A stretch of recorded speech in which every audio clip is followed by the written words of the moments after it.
Welcome to the Firehouse Strength and Conditioning Podcast, where we discuss strength and conditioning and its place in the fire service. I'm Eric Haskins, and I'm a professional firefighter and strength and conditioning coach. Enjoy the show. All right. Welcome, my friend Stephen Tyler. Hey, buddy.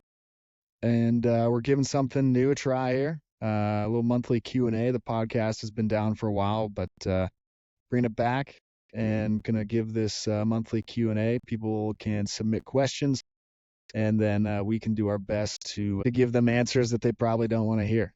So, that'll be fun for everyone, right? It'll be fun for us, for sure. Sure. Before we get going on the Q&A and going after these questions, I've kind of been chatting with you. You've been posting some stuff, and I wanted to take a brief moment to kind of talk about what you got going on. You're raising some funds for a good cause, and would like to get that message out and see if we can't, help support what you're doing. Yeah, thanks a ton. I appreciate that. I am in the middle of a fundraising effort for a group called 52-4. 52-4 is 13.1 times 4, meaning what we do is run 4 half marathons over the course of 5 weeks. And the purpose of this is to raise funds for orphanages in India. And these orphanages mainly service kids who have been orphaned due to HIV and AIDS and often have HIV and AIDS themselves. So this is it's a fundraiser I've been aware of for almost 2 decades, and have supported friends as they've run these 4 half marathons. And raised money for these orphanages in India. And for whatever reason, this year was my year. So it's been interesting to try to continue training in the methodology that I'm used to, right? Doing firehouse strength and conditioning, and be wise and trained for a half marathon and be able to do it in some semblance of a reasonable time, and also, make sure I'm not going to get injured in the process. So that's been what I've been up to. Completed the first half marathon last week. I've got the second one tomorrow. Fundraising is ongoing. So I've had amazing support from my friends and family and coworkers, and just people have been really generous, and I'm really thankful for that. I don't want to do this anymore. I don't want to do this next year. So I'm hoping to really continue to raise funds, do a lot to bless these kids in India. This money goes to support their medical needs, their schooling, obviously just room and board. But it also does things that just contribute to human flourishing. I mean, a couple of years ago, they built in one of these orphanages, they built a pickle for these kids, so obviously maintaining their basic needs is most important. But to do this in a way that really tries to help these kids who are from the lowest caste system in India, have no social standing, have no family, to try to support them to to a life that can be flourishing, and obviously support their medical needs which are significant. It's a blessing for me to be able to do this. So I appreciate everyone who's contributed so far, and if you haven't yet, I just say you would consider it. That's awesome. Yeah, super easy to donate to your cause too, right? So you've posted some links, we've shared them as well, and then as part of the show notes here, we'll make sure to include that. Where can they find just that information if they wanted to go looking for it? Yeah, the easiest spot would be if you're listening to this on the podcast, to go into the show notes, or to go to my Instagram, which is Stephen_Seeks, STEPHEN_Seeks. And it's right, the link's right in my bio. You can just click on that. Yeah. Thanks for thinking about it. Dude, that's awesome. Yeah. Well, hopefully this helps. And, man, that's cool. How was your first half marathon? Yeah, it was good. I ran it a little faster than I had predicted. I trained for this using Chris Hinshaw's aerobic capacity half marathon prep. And like anything, I didn't have 100% adherence, but I felt pretty good going in. I thought I was probably going to run, 10:15 to 10:30 pace per mile, and I was able to hold just under 10. Nice. felt really good for about 10 miles. And then my 42-year-old knees and hips started talking to me. And we were running along the river in Eagle. And about mile 11 and a half, I just thought maybe I could get in the river and it could just take me downstream. And next, 1.6, I was pretty beat up by that point. But yeah, we'll see. I have no idea what to expect tomorrow, if I'm going to be maybe more beat up or if I'm going to feel stronger. So I'm just going to give it my best and continue to try to raise money for people who need it. So, okay, so you did that a week ago? Yeah. Okay. How have you recovered since then? Like, you feeling good? I am feeling good. Did nothing the next day. I had an idea of what I was going to do this week. But I'm also trying to be flexible, right? So like I was going to do some interval training and then do like a medium length jog. But I woke up Monday and my wife wanted to do a teamwork. So I did a team workout with her, a CrossFit style, Metcon. It was 4 rounds and it included 400 meters of running each round. So that was one of my training pieces this week. I just repeated the Wednesday training on Hinshaw's program for the Wednesday before a half marathon, and I added a little bit of volume to it, but just a nice slow 1 mile, some intervals, and then a nice slow 2 mile afterward. I just finished a walk. I just walked for an hour. So yeah, we'll see. Nice.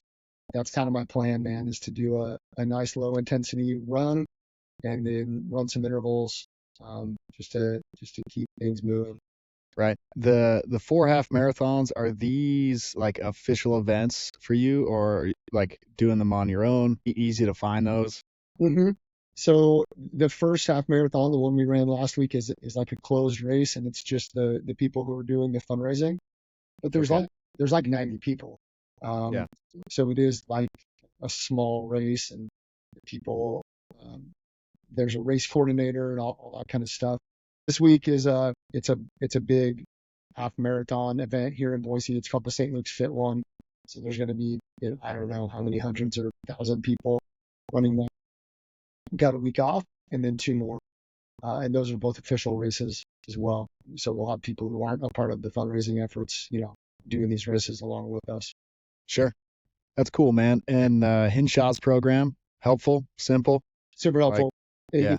Very, very simple. I mean, it's a lot like our house strength and conditioning, man. You pull it up and there it is, and you do what it says. Yeah. I love the idea of just like working both sides of the triangle, working the aerobic capacity, and then working the speed.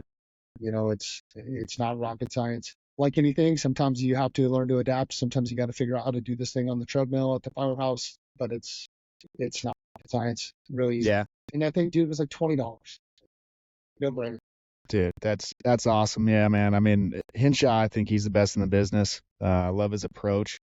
I spent years with him doing some other training and got to travel around with him and listen to his seminar weekend after weekend. And it's just like, it was the same seminar, but every single time, you just like got one more thing out of it and got, I could listen to basically speak about anything, man. He's a good dude, knows what he's talking about, and simplifies things that really takes like thinking out of it.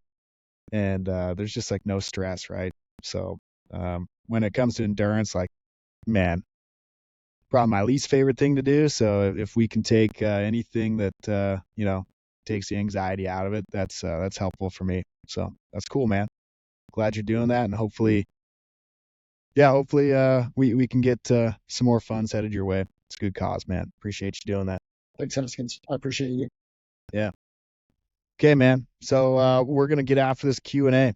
Just gonna go down the list of what I got, and I'll kind of just toss these your way, and then we'll see if we agree or disagree on things. This first one, yeah, like, do you hunt?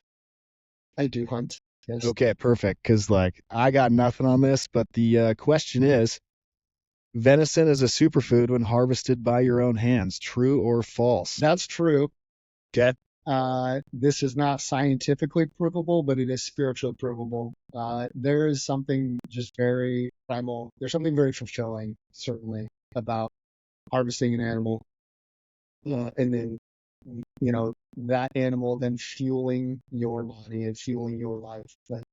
Um, so whether it is the placebo effect or not, Sure. man, there's nothing like it. Dude, simple. Yeah. Okay. So official answer is true. Sounds good to me, man. I don't hunt. I didn't grow up doing it. I might be the only guy in Idaho that is not hunting. And yeah, man, one of these days, just like anything else, man, one of these days. Yeah, you'd love it, but I mean, given the state of Idaho, and I mean the condition of Idaho, and the number of people who've moved here, I'm not trying to talk more people into hunting. Like, Yeah. and yeah, we've got enough guys out in the mountains for sure. Cool. All right. So moving on. So this next question is from Jimi Hendrix, spelled Gym. He asks, "What is your typical warm-up routine?" Well, my typical warm-up routine is pretty simple. It's 3 rounds. I do like 15 jumping jacks. I basically do king squats, like an empty king squat. So an air squat, but it's like I do a good morning and I pop down into a squat, back up and do a good morning. It just, it's working my hamstrings and my quads. I do a push-up variation, and for me, it's a dive bomber. It's then like a side plank situation on round 2, and then it's actual push-ups with shoulder taps on round 3. I do some dead bugs, and I do some arm haulers, and I do 3 rounds of that. And if I'm not on my phone or messing around, it takes like 6 to 9 minutes. Love it. Yeah. Simple. And I know that I patterned it after what you do, right? 7 for 7. You want to talk us through that? Yeah, I've been so I dig your warm up.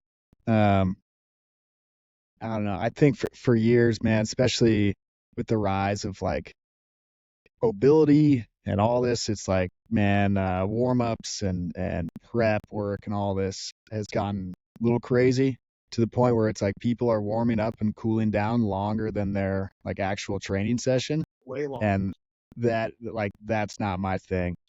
So years ago, I developed a warm up called 7 for 7, 7 movements, 3 rounds, 20 seconds apiece, and it takes me 7 minutes. And I've been doing that pretty much every day, and it works every time. And I know that like regardless of where I'm at, like and what I'm doing that day, 7 minutes I can dedicate that. I don't need like equipment or space, and I just get right into my session, and so it's super valuable. So that 7 movements, 20 seconds of each is jumping jacks, mountain climber stretch. I do push-ups, arm haulers. I roll over onto my back for flutter kicks. I'll then stand up, do some air squats. And I vary, so 3 rounds, and I vary that stance. I'll start, first round's like a normal, like a regular squat stance. Second round, I like doing a wide stance, like pretty similar stance that I would use for a box squat. Like, man, just opens up my hips and helps with the mobility. And then the third round, I'll do a narrow squat. Probably like your normal stance, like you have the narrowest squat stance. I've won a little bit the last couple of years, but I did used to have real. It's crazy. That was straightforward. Dude, good mobility, man. But yeah, so I hit that narrow stance for my third round, and that just like, man, that fires up the quads as well as like really helps with some ankle mobility and getting those going. And then, I finish with up downs, which is just a nice, like, I slow it down. I kind of hold the plank a little bit. I'm not using it for a conditioning, but it's a nice, like, hinge. I get a good stretch, posterior chain, and then stand up. And, again, it's 3 rounds, 20 seconds of each. And, man, I've been doing that for years. And it's funny because, people like, I'll be doing PT or whatever, and they're like, man, like, how do I get better at push-ups? Like, like, push-ups are pretty easy for me. It's like, dude, I do the same warm-up with push-ups in it every single day, a little bit, and I've been doing it for years. And like, without thinking about it, I've just done like a shitload of push-ups. And now, push-ups aren't like a thing for me. So, it's something to consider if you're designing your own warm-up, man. Put in some simple stuff like that and accumulate volume. So, all right. Rage Against the Rowing Machine asks, what supplements do you take, if you take any? I take very few. Venison, I think, is a supplement. Oh, it's a superfood. Okay. No, man. And I don't even know what people mean by supplement, right? I do a protein shake every day, right? So I have like whey protein in the shaker. Usually, I am having 5 grams in there. Oh, yeah. Yeah. I'm not doing that right now because it's really hard to stay hydrated with like all the running I'm doing. So I haven't been on creatine in a couple months, but some creatine. I take fish oil, and that's it. Like, I use electrolyte packets. Like, is that a supplement? I take an element every day for some extra sodium. Sure. It's hard to know what people mean by supplement. It could be, some sort of crazy thing that you wouldn't otherwise get in your diet. I don't know. But that's it. Eat a decent diet, and the supplement thing is a little overblown. But I'm interested to see where you're at. I think you might have one or two things maybe that I don't. I'm pretty similar. Like, I'm not big on the supplements. Yeah, I mean, it's a crazy business here in the States, and it's unregulated, right? So like, who knows what you're getting? A lot of people pop positive for tainted stuff, and majority of supplements out there, like I don't know, it's hard to find any sort of evidence or anything that they're actually like doing what they claim, and there's no one like really researching or saying, like what these claims, like if they're actually legitimate, right? And like that, just to be clear, like, I feel like it kind of helps with some knee soreness, but there's no evidence for that, right? Yeah, and also in a day and age where it's like you can go find studies, not saying they're good studies, but you could find like a study to support like both sides of pretty much every argument, So there's like a ton of confirmation bias. Yeah, so I used to live in Alberta, and I remember going to like a GNC up there. And this is when I was training with the Canadian team, and so I think I was trying to get some whey protein or something. So find a GNC, and the size of this GNC was like a closet, man. Like, dude, it was so tiny, probably the smallest like shop space in this mall, and I couldn't believe like how small it was. And then you went in there, and the product, like, there was barely anything on the shelves. And I kind of asked about it, and they're like, well, yeah, it's regulated up here. So that was the only like supplements that they could legally carry. And so their shop was tiny, and there was like, nothing compared to like what we get down here. And that was very like telling to me of like, all of these supplements are tested and regulated, and there's only a few shelves available versus like, how many supplement, GNC, I swear, like, you don't even see those anymore. And there's all sorts of shops. But supplement wise, like you, I do a whey protein, and that's just to supplement my diet that I try to get all my protein in throughout the day. And that's a lot. I try to get 1 gram per pound of body weight a day. So for me, that's like 185, and which is simple. And I hit 1 protein shake a day just to pretty much like make sure that I reach my goal. And I'm not worried about going over. I like, unless you have kidney issues, like the idea of going over in protein like isn't a thing, as far as I know. So it's like, and as you get older, it becomes even more important, like the protein intake, right? To keep what muscle mass you have. So I'm all like for that protein forward approach, like 1 gram per pound of body weight. and I use a protein shake to kind of make sure I get that every day. Vitamin C, like you, is in the creatine. 5 grams a day, and man, there's so much. So one, it's the most like studied supplement like ever.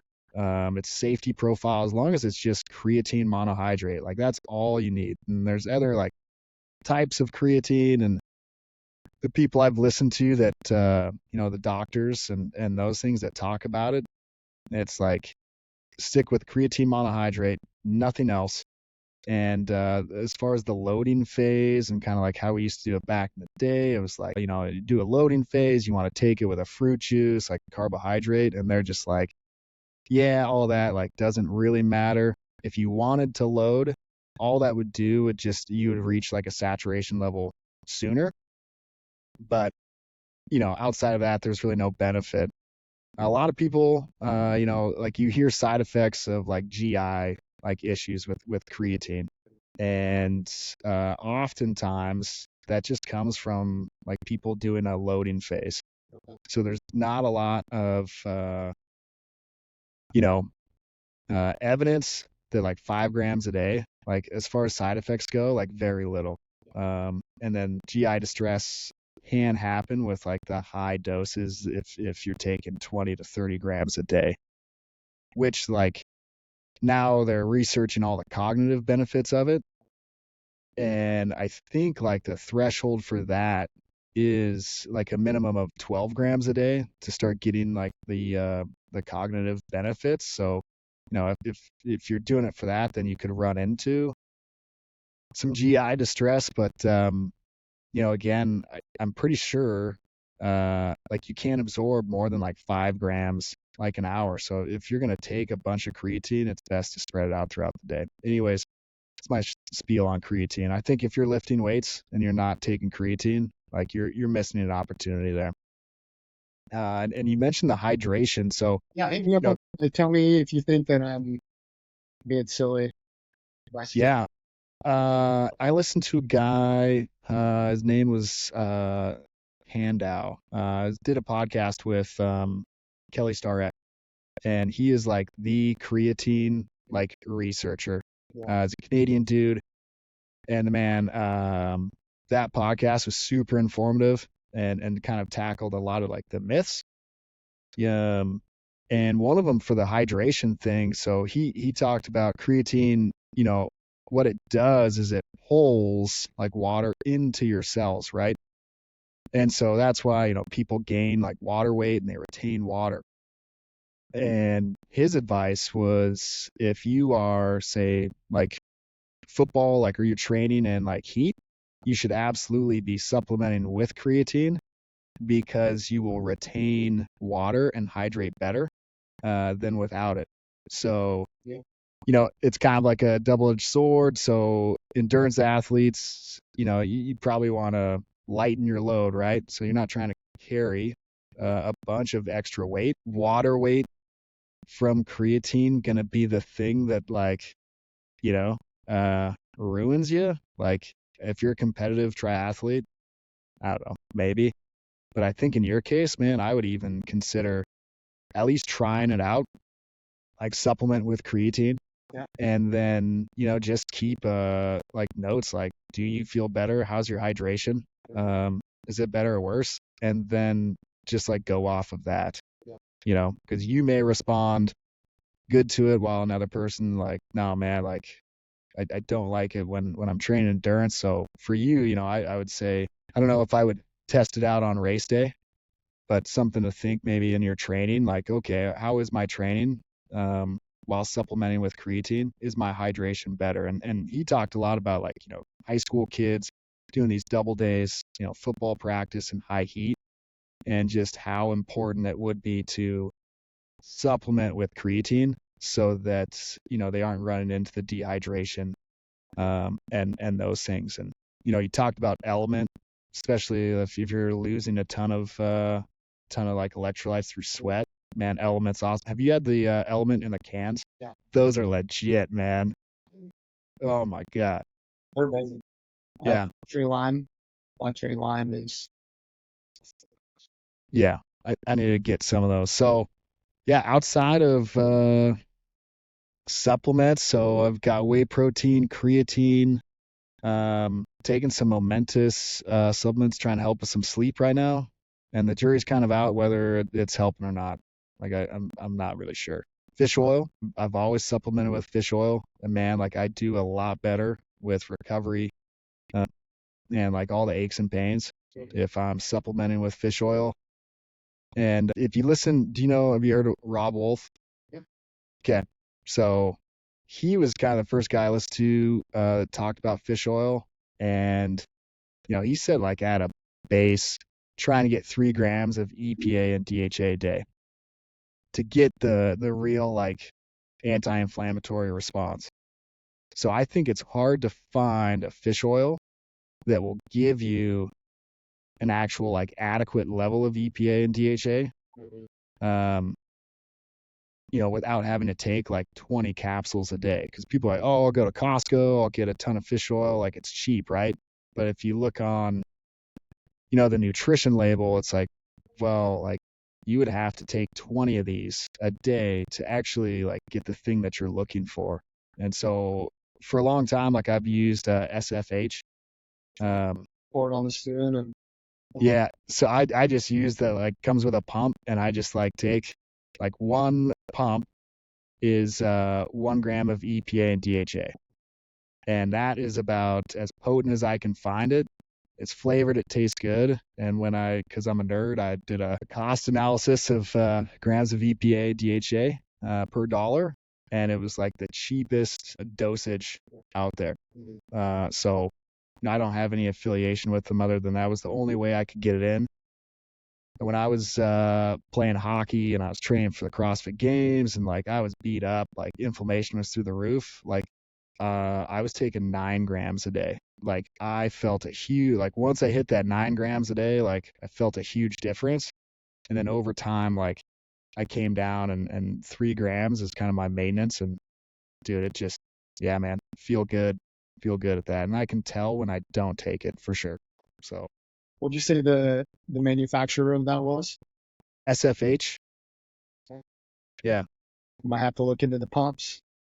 dude, it's the easiest, and so they've got a few flavors. They've got lemon, mint, and then I think there's a chocolate one. So like people like my wife would do like a chocolate and like her coffee. And then the mint one is my favorite, and just at night it's part of my routine, man. I walk by the fridge, take 3, and then like that's it. Easy on the stomach, no fish burps or any of that. So yeah, again, I don't have any like affiliation with them. It's just like I've been doing that for years, and I think that's the way to go. Yeah. All right. Yeah, that's it for supplements, man. Okay. Chest Life asks, what program would you recommend for my son who's going to be a freshman this year and wants to try out for the football team? Yeah. Well, I mean, you would. I'm just parroting everything I've learned from other people. Well, no, I mean, like you've got, kids that are That's true. like a lot older than mine. You've gone through it. You've tried different programs with them, right? So I think you've got valuable insight. Well, I mean, I guess 2 things, and I think this first part's probably obvious, but I just want to make sure it's out there. Is like, don't do this 3 weeks before football season starts. Like this is not what we're talking about. All right, so I'm going to back up a little bit and say that I feel like what I have learned, or what I believe, right, is just like in firefighting where we have like GPP and SPP, general preparedness, specific preparedness. Sports are the same way, for your kids, right? So we're talking about like a program. We're talking about getting them strong, and maybe talking about getting them fast as well, because really most sports require strength and speed. So I would be looking at a program in the off season to get them strong and or fast. Something like a linear progression is what kids need to start, is what an untrained body needs to start. So, you can chime in here with what you would use, but if you chose one of the 3, starting strength, Wendler 531, or Power Athletes Bedrock, these are all just linear progressions to get a person stronger in basic lifts over time. So a basic barbell linear progression is what I would advocate for. And then in addition to that, speed training, I would be thinking about speed training. I've had my son do speed kills by Power Athlete, but there's a billion types of speed training. I wouldn't be worried about getting too much into the weeds with agility ladders and stuff like that, right? So like we need to prepare them generally for their sport, but their conditioning, like they should be doing some aerobic capacity work. But the best conditioning a lacrosse player can have is to play lacrosse. The best Totally agree. tennis player can have is to play tennis. So yeah, like go run, build some aerobic capacity, but like don't be worried about like it. The only way to get in wrestling shape is to wrestle.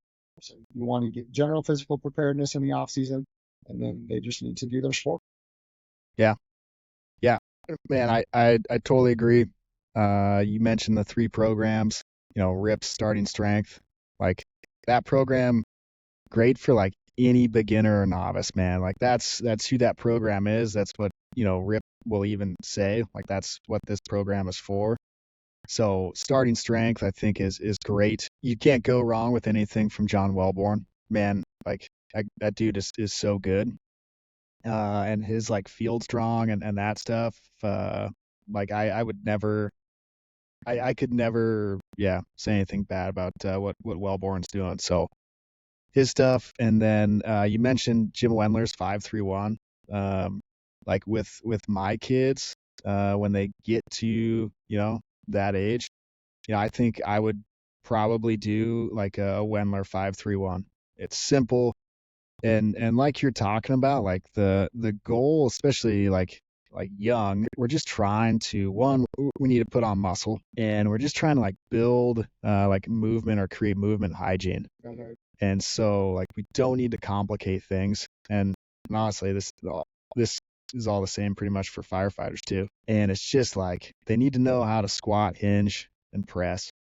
And that can be done really simply. And you can do that. You don't need a barbell to like do these things, especially with like young kids. It's like, man, doing body weight exercises, you can get super strong and learn how to move doing that stuff. And then you can load a squat just by holding a dumbbell. So like a dumbbell squat for a kid, like you could, take that up to a 100-pound dumbbell, and take that thing for a ride. So I really like Jim Wendler's approach. Yeah, I don't think you could go wrong with that. And I think where people do go wrong is they try to overcomplicate it. They get so in the weeds with this specificity when it's just like, man, the kid just needs to know how to squat, hinge, push and pull. And, as training kids, especially as they're going through this like growth spurt, like they could have, I've seen it, like I'll be training a young athlete and they'll squat great. And then the next day they'll show up and it looks like they don't know how to do anything anymore. And it's like they're in the middle of a growth spurt, like their levers are changing on any given day, and so if you're also so locked into a program with percentages and like these things, also just being like, hey, like today, like we just got to teach this kid how to squat again, or he's tired, like he was up all night for whatever reason. It's just like, like be reasonable. That's not the time to like hammer them, so yeah, as far as that, like kids, like they need to learn how to move so that, when they get to, say they have to do one of their like high school programs, kids that have grown up, like I can think of like Frank's kids, right? Like grew up in a gym, now go to like high school or go to these sports programs who are like just teaching lifting, and they're absolute beasts in there. And it wasn't because they did anything special, just at a young age, they just learned how to move well. And now they're excelling, right? So I think that's where the focus is, at least mine. That's what I would do with my kids. So. Sure. All right. What's okay. Shred Shireen asks, what's your typical training week look like? So typical training week looks like opening up the trainer heroic app, and do what Firehouse Strength and Conditioning says to do. But all right, so let me do that. Let me just open it up. I hope this isn't terrible podcasting, but like I'm going to talk through some of the things that I would do because we do need to make adjustments, right, on the fly sometimes. It's like an example was this week on Monday, we had 1 rep max back squats. That's great. I can do 1 rep max back squats at home or at work. It doesn't bother me. I don't feel like I need to adjust this day depending on what's going on. Unless I had some sort of like significant demand, like I ran a half marathon 2 days earlier. Okay, I'm not going to 1 rep max back squat today. Generally that's not something I'm going to adjust at all. I'm going to do the main lift. I'm going to do all the accessories. The next day is a 50 cal assault bike. I've got an assault bike at home. We got one at work. Okay, it doesn't matter. I'm just going to go through it. But as we start moving down, like Saturday is Fire Gone Bad, and I know that I want to do Fire Gone Bad in gear, right? So Saturday is at home. I'm going to alter this song. I'm going to make sure that I get Fire Gone Bad, this conditioning workout at work, and then I'll do Thursday's 20-minute run at home instead, right? So I mean my typical week is not complicated at all. It's based on what a strength and conditioning and firefighting, expert puts on the app. And then, I've been training long enough that I can flip flop these things. I can adjust them to the way my body feels, like where I'm physically going to be, what my limitations are. So that's it. I mean, I'm looking out a few days ahead to see if I need to move some days around, but that's it. Just do what the program says. Get on a program and do the program.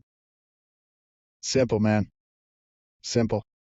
Yeah, I like it. Like you, I look at the week, figure out what days I'm working, like what's going on there, and then be reasonable. And if it's something that I know, it's like, man, I really want to get this done, but I'm working that day, like, yeah, I might bump that up before, like, do it before I go on shift, because I can guarantee it gets done, at 5 a.m. in my garage, like the day before I go on shift, instead of leaving it up to chance, because nothing's more frustrating. You're like, oh, I'm looking forward to this thing, go to work, you get slammed, and you're like, dang it, So if it's something that it's just like, man, I really want to do it, yeah, man, I schedule it on a day that my life can, I won't say guarantee it, but I stand a better chance. And then yeah, dude, like, just be flexible. Yeah, I'm with you on that. So pretty simple. I think I was talking to some people, and they were like, oh, what is they were asking, what was my approach to this, like, hey, you're eating, or like, what's your workout routine? And I was like, here is my like elevator pitch. And if you want to like live long and prosper, go for a walk, lift weights, and don't eat like an asshole. Like, if you stuck to that, like, I think you'd be doing pretty good. So lift weights, go for a walk, and don't eat like an asshole. And they're like, what do you mean by don't eat like an asshole? I'm like, dude, if it's got cartoon characters on it, like, The thing is, that's not even a genuine question. Everyone knows what that means. That's someone who's like just really nerdy about nutrition, who wants to get real specific. It's like, you know what it means. It means when you're at your niece's, like birthday party, you have one cupcake. Because number one, you're not going to be an asshole and tell her, I can't eat that. But number two, you're not going to have 3 of them, right? Sure. Don't be. It's like Walborn. He says, don't be weird. Don't make it weird, right? Like an asshole. Like, just we all know what that means. Come on. Yeah. People just, man, they're just looking for an answer that supports what They keep looking for the answer that they want to hear supports. Like, well, I eat ice cream every night, and I'm going to keep asking until someone says that's okay. I can have ice cream, right? Yeah. And the Bible calls that itchy ears, right? They want to have they have itchy ears, want to hear what they want to hear. Yeah. So I did discover something that say maybe could allow ice cream every night. Everything. Yeah. Have you ever heard of this thing called a Ninja Creamy? I'm scared. So this is a like just like a ninja blender that basically just turns whatever you got into ice cream. And so I was skeptical, but like, okay, I'm gonna give this thing a try. Like it's not cheap, but got it. And you basically, so I just freeze a protein shake overnight. Yeah. And then you put it in this thing, and it will blend it into the exact consistency of ice cream. Really? And so literally all you're doing is just eating a protein shake. What kind of ice cream? You're talking like soft serve? We're talking like Tillamook? Like, Okay, probably like a Tillamook. Dude, it's legit. And so my wife is like an ice cream aficionado, and she was like, ain't no way. And now she is like, she goes crazy with this thing. Like what she does takes it out of the realm of like a frozen protein shake into, you can like do add-ins. sure. And so she'll like, blend it up, and then she'll grab some Reese's peanut butter cups, throw them in there, and like, now all of a sudden it's this It's Dairy Queen. Yeah. quite the ice cream. But like it's great with my kids who like want something, and I just have a bunch of these like frozen protein shakes in the freezer, and it's like, you guys want ice cream? I have no problem with them like hammering like one of these, and then I let them, like if they want to put in like frozen blueberries or like whatever, or if they want to put in some chocolate chips, like I'm all good with that, right? Absolutely. And like I've done, because I'm a nerd, I've done the macros on it, because I was like, I want to look at this thing, and it's like you can have like a pint of ice cream that's 150 calories with 50 grams of protein, and it's just like, this is legit. And like hand a pint to my son, I'm like, go at it, dude. Like I don't care. Yeah. Like, Ninja Creamy. so yeah, I don't know. That's what we're doing here. I think I heard it from like Derek, More Plates, More Dates. He was talking about it with like Peter Attia or somebody. And instantly I was like, okay, I gotta check this thing out. And it's legit, man. It's legit. Okay, cover that. Okay, so this question comes from Gaines Addiction, and it's a good question, asking what is the conjugate method. And I get asked this a lot. And to simplify, like, what is the conjugate method? All the conjugate method is it's really concurrent training model where you are training multiple traits at once versus And that's what concurrent means, right? Like that. yes. So the conjugate method, and there's just different style, like how West Side uses the West Side model, like their conjugate training. But then if you even go back to how they developed their conjugate system, it's a blend of what the Soviets and the Bulgarians were doing, right? So, and again, like concurrent training multiple qualities at the same time versus say like a typical Western periodization or a linear periodization that's like, in this phase we are training endurance or power, or you take like a block periodization where it's like we're focusing just on one quality, versus like conjugate is we're bringing all of them up together. And so I think that's the easiest way to say like what conjugate or concurrent training is. Again, like West Side, they are using the Russians used their conjugate sequence system is they're going to use a ton of variations of a classical lift and rotate them. And as long as they were close enough in kind, they found that they had an effect or a training effect that improved, say, like Olympic performance. And then it reduced overtraining. So it's like they weren't always doing the clean and jerk and snatch. They could do variations of it and see improvements. And so there's a real value in the rotation of these exercises, using the conjugate method to continue to build strength without like really beating yourself up. If we can change the angles just a little bit, say if one week I'm doing a back squat, the next week I'm doing a box squat, we're going to still train the lower body. We change the angles, and then we can, eliminate weaknesses.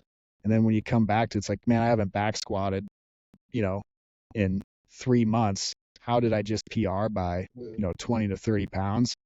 Because I was using variations that were close enough in kind that they all basically like help one another. So, and then, so they use that Soviet method of rotating the exercises, and the Bulgarians who were like maximally training all the time. And they also were using a ton of drugs to train maximally. And so if you look at kind of the papers on the Bulgarians, it's like the Bulgarian athletes that did well basically were the ones that survived the training. Right. And that's it. Like if they could survive. Genetically kind of genetic predisposition to to do that. Yeah. And then another kind of so like that's the West Side model. And then another good explanation is there's 3 methods of like strength training, right? So there's the maximal effort method, there's the dynamic effort method, and then there's the repetition or the repeated effort. And so the conjugate method uses all 3 methods in conjunction with one another to say elicit a training adaptation. So I think that's probably longer than an elevator speech, but that would be my, how I'd explain the conjugate method if that makes sense. Doesn't make sense. Someday I don't know, man, you and I having coffee, doing a Q&A, I have a follow-up question, but I know we have some more that we want to get to today, but I have a follow-up question about conjugate as it relates to this specific adaptation of imposing that. Okay. All right. Why do you like box squats so much? Says Tom Waits. I get it. Yeah, you got it? It's pretty good. It's pretty. Yeah, man. I love the box squat. I think, there's a difference in squatting to a box and doing a box squat. And so you see a lot of people that squat to a box. Mm-hmm. And they're literally just using it as a depth marker. But you see the knees go forward. They haven't changed their stance. And so, I would say that there's a difference between those two. That person is squatting to a box versus a box squat is an actual technique that allows you to bias the posterior chain in a way that without the box, you couldn't do that. You couldn't sit back like that with a barbell on your back without falling over unless there was a box to sit down to. And so for the fire service, man, I love it, especially like its ability to train hips, hamstrings, posterior chain. And then with a lot of the guys that I'm training, like so many knee injuries, right? Like many people don't train lower body anymore because they've got knee injuries, they've got knee replacement, partial, full, those things. And they just like, yeah, I can't do box squats or the doctor says I'm not supposed to squat anymore. Right. And it's like, they're on the cycle. yeah. Right. While using a box can take, it's like my battalion chief with a knee replacement. And now with a box at an appropriate height, he's able to train his lower body for the first time in years without like risk of injury. And we just determine that height before we load it. And it's like, okay, like we're gonna do an air squat to it. And he's like, yeah, no, that feels good. Okay. And so we can control the range of motion in a area that doesn't cause pain.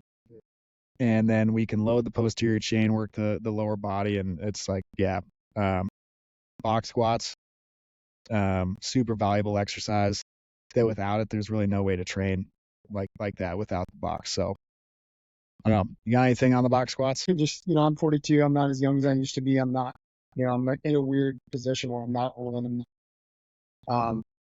but I can tell the effects of volume on my body, and I just appreciate the variations, like the box squat, because I mean, similar to what you're saying, like I'm continuing to train my lower body, and I just can tell that can accommodate more volume of squats. I can accommodate more poster, fitting, training by mixing that up. Back squat, box squat, front squat, goblet squat, trim squat. Right. Oh yeah. Probably more volume when we're using different variations. Squats are fun, dude. Yeah. Yeah. And whenever my box squat number goes up, I'm excited to like contest my back squat, because if my box squat goes up, I know I've got a PR coming with my back squat. So yeah. Okay, Jim Morrison. Take a guess. GYN. GYN. Jim Morrison. The Lizard King. What do we do with that? I don't know. What's your favorite specialty bar? Use specialty bars? Very, You got any? very little. Yeah. I have used, I guess the only specialty bar I've really used is safety squat bar. Yeah. Which I like. I get, if we're just going to talk about barbells, if you don't have a power bar, please get a power bar, right? Like, and I mean, I did CrossFit and like touched a barbell every day, for months on end, and like really have no idea about the variation of barbells. Like, I have a bare steel Rogue Ohio power bar, and it's rusted. It's only like 4 years old. The thing's got patina, and it's my favorite thing in the world to grab that bar in the morning. The knurling is very aggressive without being insane, and you just need that. You need center knurling, and once you get used to center knurling, back squats, you don't know what to do without it. And I cannot hack when I'm at our station one, and the only barbells are Olympic bars, and there's no center knurling. It drives me crazy. So I only use the safety squat bar when I'm down.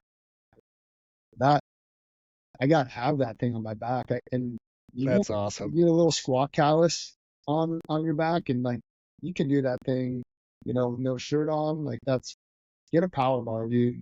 So, are you chalking up your back? I've only done it once before, like just to say that I don't really know that it's necessary. But at one, I did try it when I first got that power bar.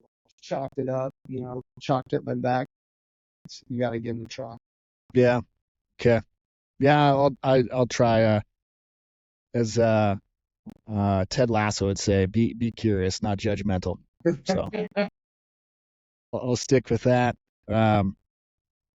Yeah, specialty bars. It's funny you bring up the center knurling, because the first time I saw that, I remember when Rogue came out with the Matt Chan bar. Mm-hmm. And that was like the first one, at that time that I'd seen this, and it was like, why are you doing this? And then you gave it a try, like, got it. This is the shit. So that's cool. Safety squat bar for sure, especially in the firehouse, man. We've got, we invested in the Kabuki transformer bar, and that's probably my most recommended bar for fire stations. Pairs really well with what we do, firehouse strength and conditioning, with the different adjustments, like how they program front squats today. There's a lot of firefighters that having a hard time with that front rack, and just by changing like where the collars are at, you can mimic the front squat and still have your, be able to hold on to the bar. Whether you're, hinging, low bar, high bar, squat, you've got front squat. Again, I don't have a relationship with them, but that transformer bar has been huge for us, and I would highly recommend it. It is expensive, so going with a safety squat bar just opens up, like there's a lot of people that for whatever reason they can't put a barbell on their back, and the safety squat bar just completely reopens that door for them. So as far as a specialty bar, like if you don't have one, especially at the fire station, dude, get a safety squat bar. I think it's a game changer, And then I've got a bunch of other toys here but yeah. Safety squat bar. All right, let's see. Okay, yeah, perfect. Last one. And this is from the Smiths machine. What are your thoughts on physical fitness minimum standards for the fire service? What? Last one. Last one. Okay. And we're coming up on an hour, so I know we could rap about this for a while. But the question is, what are your thoughts on a physical fitness minimum standard for the fire service? I mean, I don't know. I'm a broken record. Like, Yeah. yes. What's the argument for not? Tell me why we shouldn't meet a minimum standard of physical preparedness for a physical job. Like, I'm here for it. Yeah. It might be challenging. That's fine. Everything in life worth doing is just don't have anything else to say about it. And when you establish a standard, it turns out that people meet it, right? Yeah. There's Good no point. in my fire department who doesn't have an EMT because you have to have an EMT. It's a good point. So everyone does it, right? And when you establish standards, people meet them. Love it. Simple. Physical fitness minimum standard. Oh boy. Yeah. I think having a minimum standard would save lives. Flat out. Save lives. Reduce injury. I think if we really cared about our members like we say we do, we're doing a lot of things well, especially on the mental health side. Yeah. The amount of resources that are coming into the fire service and available to people. And I think we're leaving that stone unturned, and we know that physical fitness helps with mental health. Yeah, I think a minimum standard would save lives. We would be better on the fire ground. We'd reduce injuries. But the big thing is it would hurt a lot of feelings too. And like standards aren't designed to hurt feelings. They're not designed to have anything to do with that. So yeah, I wish we had one, and hopefully someday. I think there are some departments that are heading that way, and they're doing things, in their hiring practices and that are a step in the right direction. And I think it's just going to take a while, but yeah, I think we need one, man. Yeah. Who are the guys that are thriving post retirement anyway? Yeah. It's all the people who were, physically fit, right? Like they're thriving in retirement. So like, let's help ourselves out now. Let's help ourselves out later. Let's establish a minimum standard. We do it for everything else, and everyone meets it. This is not about trying to kick people out of the fire department. It's trying to be about being better. Yeah, I'm with you. All right, man. That brings us to the end. You got anything else you want to add? No, bro. Yeah. That's good. We did an hour.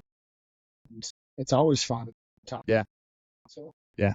Well, I appreciate you taking the time. The questions, good questions. We had some good talks. We're gonna try to do this once a month. So if people have questions, we'll just submit them, and we'll do that like we did this month through a link through Firehouse Strength and Conditioning Instagram. I'll get a new link up. Submit your questions. Loved the names, so that was fun. And let's see what you got, and hopefully we'll get you back next month and do it again. All right. Thanks a bunch. All right. Later. Good to see you, bro.